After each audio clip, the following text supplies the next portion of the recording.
कहते हैं तस्वीरें सब कुछ बयां करती हैं और आज यहाँ पर हम जो तस्वीरें देख रहे हैं वो तो सिर्फ एक बान की मात्र है। जी हाँ, आज डेली डायरी की टीम पहुंची है दिल्ली के ग्रेटर कैलाश में और आज हमारे साथ जो शख्स मौजूद है वो किसी भी परिचय का मोहताज नहीं है।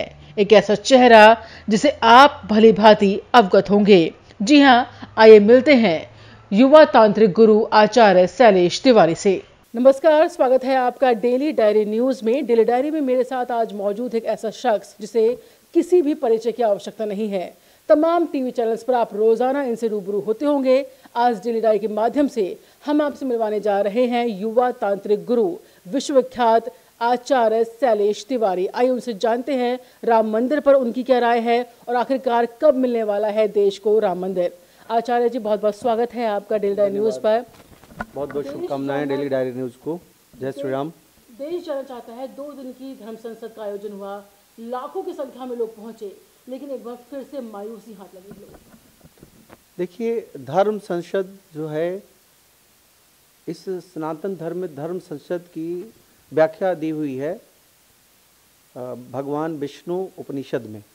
विष्णु उपनिषद में कहा गया है कि जब जब प्रजा रास्ते से भटकती है और प्रजा आपस में वैचारिक लड़ाई करते हैं तो धर्म का जो धर्माधिकारी होते हैं उन्हें मार्ग प्रशस्त करते हैं और उन्हीं मार्ग को प्रशस्त करने के लिए धर्म संसद लगाया गया।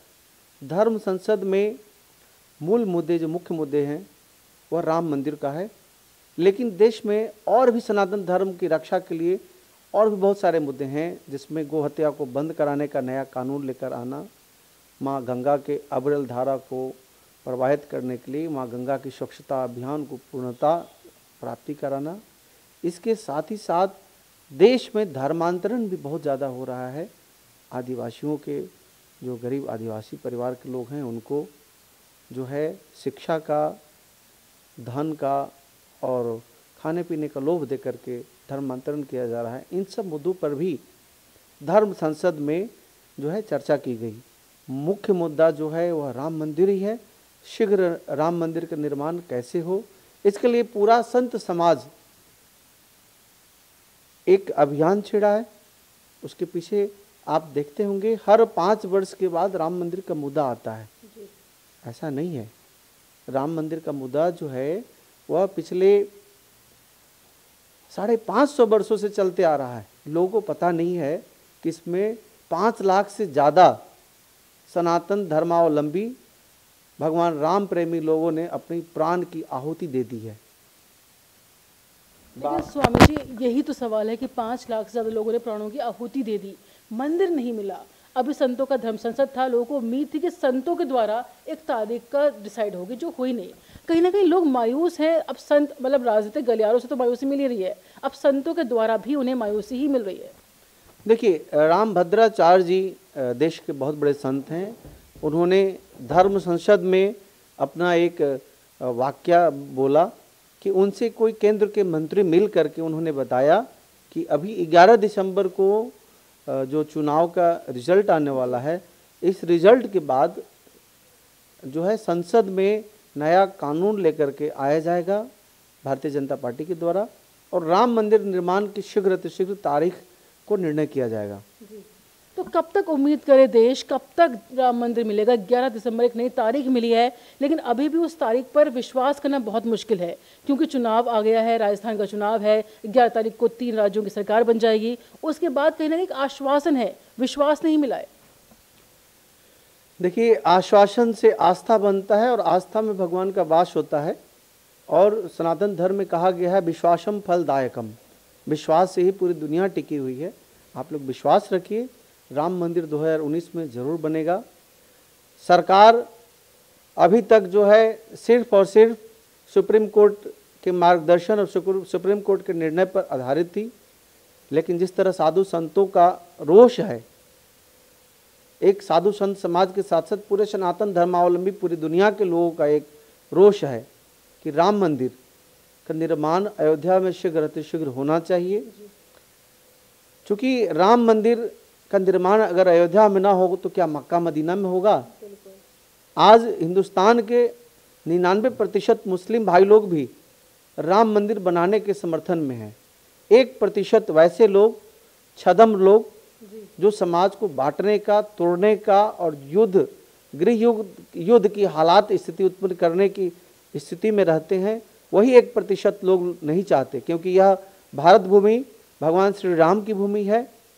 आज के 1600 वर्ष पहले पूरे भारतवासी जो है सनातनी थे, सनातन धर्म, हिंदू धर्म को मानने वाले थे। हिंदुस्तान में रहने वाला हर आदमी सनातनी था, कहीं ना कहीं उसके पूर्वज सनातनी थे। इसलिए लोगों के रगों में भगवान राम के प्रति आस्था है और हर मुसलमान चाहता है कि युद्ध ना हो, आंतरिक कलह ना हो और शीघ्र मंदिर का निर्माण हो, और निर्माण में किसी तरह की अड़चने नहीं आ रही है।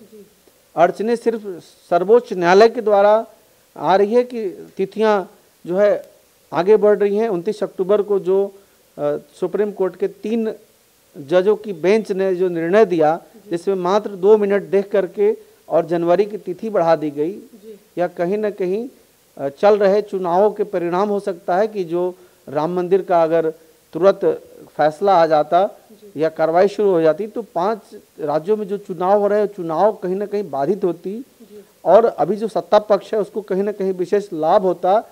इस चीज को देख करके सुप्रीम कोर्ट ने जनवरी में तिथि को तय किया है। संत समाज जो है सुप्रीम कोर्ट पर विश्वास रखते हैं, लेकिन जब कोई न्याय में देरी होती है तो अन्याय बन जाता है। इसलिए साधु संत चाहते हैं कि सुप्रीम कोर्ट से बाहर आकर के हिंदू मुस्लिम एक साथ मिल करके आपस में वार्ता करके और मंदिर का शीघ्र निर्माण करें। यही सबकी आशा और अपेक्षा है। स्वामी जी, बहुत ही दिलचस्प बात आपने कही है कि मुसलमान चाहते हैं मंदिर बने। हमने देखा, शॉर्ट्स भी आए थे, विजुअल्स आए कि खुद मुस्लिम फूलों की वर्षा कर रहे हैं राम भक्तों पर। ये ऐसे विजुअल्स भी देखने को मिले। तो मुस्लिम वर्ग चाहता है, संत समाज चाह रहा है, अगर अध्यादेश नहीं लाती सरकार तो क्या संत समाज सरकार के खिलाफ भी जाएगी? देखिए, मेरा ऐसा मानना है, संत समाज जो है सरकार के खिलाफ नहीं जाएगी। उसके पीछे कारण है कि सरकार जो है वह सनातन धर्म का, हिंदू धर्म का है, और सरकार सिर्फ राम मंदिर पर ही केंद्रित नहीं है। सरकार सनातन धर्म के लिए बहुत कुछ कार्य कर रही है। आप देखिए किस तरह केदारनाथ मंदिर के अलावा 12 ज्योतिर्लिंगों में जिस तरह की सुविधाएं बढ़ाई गई, जिस तरह की अयोध्या के चाक चौबंद किए जा रहे हैं, जिस तरह वाराणसी के चाक चौबंद किए जा रहे हैं, जिस तरह योगी जी ने अयोध्या में 221 मीटर के भगवान राम लला की मूर्ति का निर्माण का उन्होंने घोषणा किया है।